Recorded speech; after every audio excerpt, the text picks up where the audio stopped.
So, really great to have Mitch Dowerman here. He was the CFO back then, he still is. He'll be for another 20 years, I think, which is great. A lot of consistency. Just a super story. I think a lot of people know it, so let's just move right into to Mitch showing a few slides, and then we'll do a little, I think a little more Q&A than normal with this one, to be a little more interactive. Thanks for being here, Mitch. Walter, thank you. I think as many of you know from years in the past, Baldry made a huge difference for everyone at Ultimate, because back in 2003, when nobody was paying attention, he said, you guys are a software hybrid, I'm going to pick up coverage. And we said, could you wait like a year till we have cash flow positive profitability? Because we were going through the flip from a perpetual license to a recurring revenue model. He said, no, you're a software hybrid. And he put out a report, and I think the stock was at 470. He said he had like 12 in a year. We thought the guy was absolutely crazy. I mean, that's the truth. We thought he was crazy. But, he's been right all along, ever since then, about us. And it's made a huge difference to everybody at Ultimate. So one of the reasons we're always glad to be here at Roth. Byron, Aaron, the rest of the group also did a great job for us, because Scott and I were out raising small amounts of capital as we did the flip. And Byron said, why don't you do a pipe? And we didn't know what that was. And we didn't trust him because we didn't know who he was. But got to know him, and I trust him now. But we did 2 pipes with Byron and Roth. And we got, at that time, Janus Capital and Trustco. And then William Blair Asset Management, Janus and Trustco, the second one. And foundational investors in the company as we made the flip. And it made a huge difference for us. So we're glad to be here and be part of this group. So, for those of you who don't know about Ultimate Software, I'll just do about like 5 minutes kind of overview, high points. We were founded by Scott Shear in 1990, 27 years ago. He came from a service bureau. He started a company thinking he was going to private label somebody else's product, sell 1,000 units, get $1,000 a year of maintenance, and retire and so forth. Accidentally along the way, he ran into Alan Goldstein. They decided how hard could it be to develop a payroll product, and it is hard, but they did that, and it led to him becoming the CEO of a public company, and now I guess a close to $6 billion public company with almost $1 billion of revenue. So it was kind of by accident, but it was just by having a plan of taking care of people, building a team around you, investing in a product, and growing things at a controlled pace. We're based in South Florida. We have people around the country and in Canada. Our core tenets are our culture, our product, and our service. If you know us, you know we talk about culture all the time. Very proud to say that we were ranked 7th best company to work for in America last week. 6th year in a row we were in the top 25. And it makes a huge difference in how the approach people have in taking care of each other and taking care of the customer. In terms of the product, we invest consistently close to 20% of revenue in R&D. And that makes a difference, because when somebody comes on board as a new customer, they're signing up because of what we can show them today, but also that promise and commitment that we're going to continue to invest in that level so that they and their teams can be successful in the future. And then on service, we focus very heavily on our customer retention rate. We've been above 96% since we flipped to the cloud in 2002. Currently, we're approximately 97%. About half of what we do lose is non-controllable acquisitions or people going out of business. But I think when you look at the kind of the right side, the key metrics are, if we can grow recurring revenue through adding new customers, we have about 8% of the target market. If we can do that, we can keep our customers happy and keep retention high, we can drop positive operating margins and have them grow each year. We do go after, almost every industry other than government that we choose not to. So we have penetration there. When you think about HR payroll, it's more of a horizontal product. It's not really necessarily a vertical product. We go to market with a direct sales force. We have 120 quota carriers that carry the weight of 3,700 families on their backs. but we've been doing that a long time. It's about, we believe in, finding A players, putting together a great team, treating them with respect, giving them, confidence that we're not going to cut into their franchise territory, and expect them to be successful as we grow, quota goals per year. Let's see what else. I think I'm going to do 3 or 4 slides, Rich. Okay. So this is, again, on culture. We start, our pyramid begins with our employees.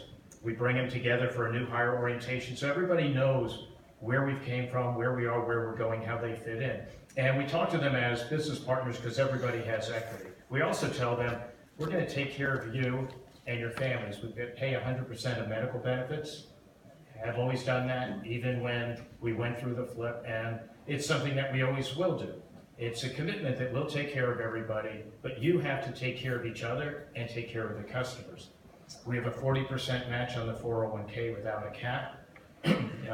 And we don't have any employment contracts, no covenants not to compete.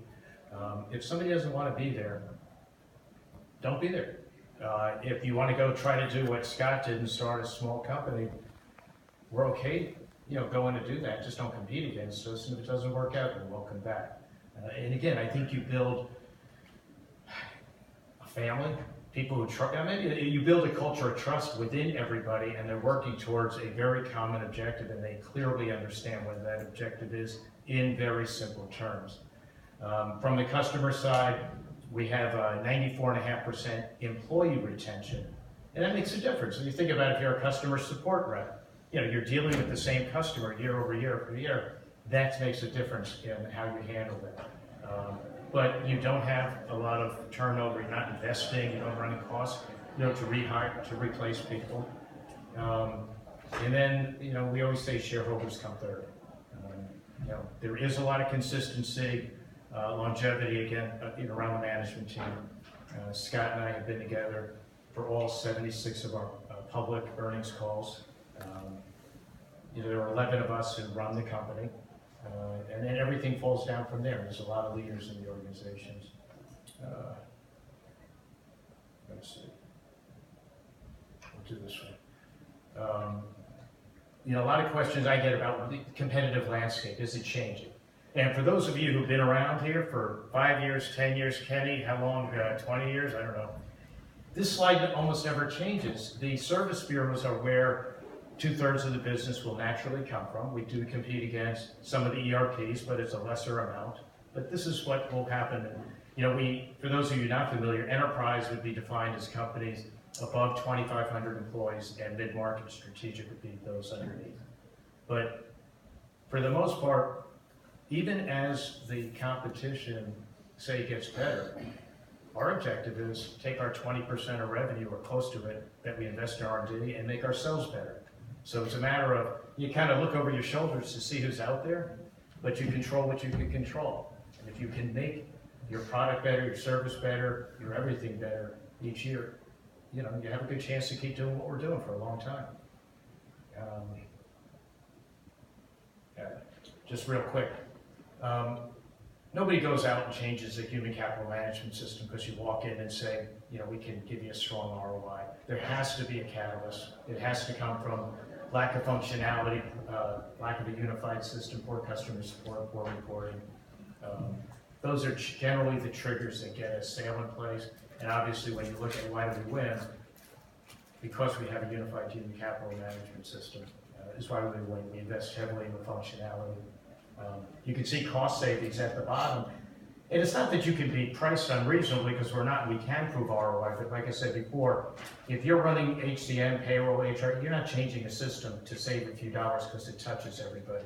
There has to be something that's, causing a pain point. And our job is to find that pain point, address it, and then build the relationship with Ultimate Software with that prospect. This is kind of our product slide. In the middle is what we call the gold. It's the payroll. Doing payroll is really hard. There's over 10,000 different tax jurisdictions you have to build into it. And you can't be wrong about payroll. You can't get that wrong. So that's the goal. That's the hard thing to do. And when we first came out with going to the cloud, all we could do was sell that for $5 per employee per month. Then over time, we added these modules around it, which would include time and labor. We call talent acquisitions is made up of recruitment and onboarding, talent management, succession planning, performance management, predictors, analytics, compensation management we added. And so now if you take everything, then we actually started reselling a small company's learning product last year, and we bought a company in San Francisco called Canjoya that, for lack of a better term, is surveys on steroids. So, you know, we've been able to take that $5 per employee per month opportunity up to $37. So again, when you think about how do you build a company that's driving $1 billion of revenue on 120 quota carriers without adding a gazillion people, you give them more product to sell, you then orient some of them to larger markets, and you keep doing the same thing. And you do have to add some salespeople. And then this is the market opportunity. We break the salespeople down into these, go-to-market, teams. You can see the attached penetration rates on the left. So, depending on how you look at the TAM, if we have close to $1 billion out of 18 billion, it shows there's a lot of runway. If we have 3,700 customers out of 150,000, there's a lot of runway. So our mindset is we need to, probably add penetration a little bit less than 1% a year. Every salesperson needs to accomplish their goals and take care of the customers we have. I'll just leave this up there because it's a good backdrop for almost any question you're going to ask. All right, well, let's see if the crowd wants to ask questions before me.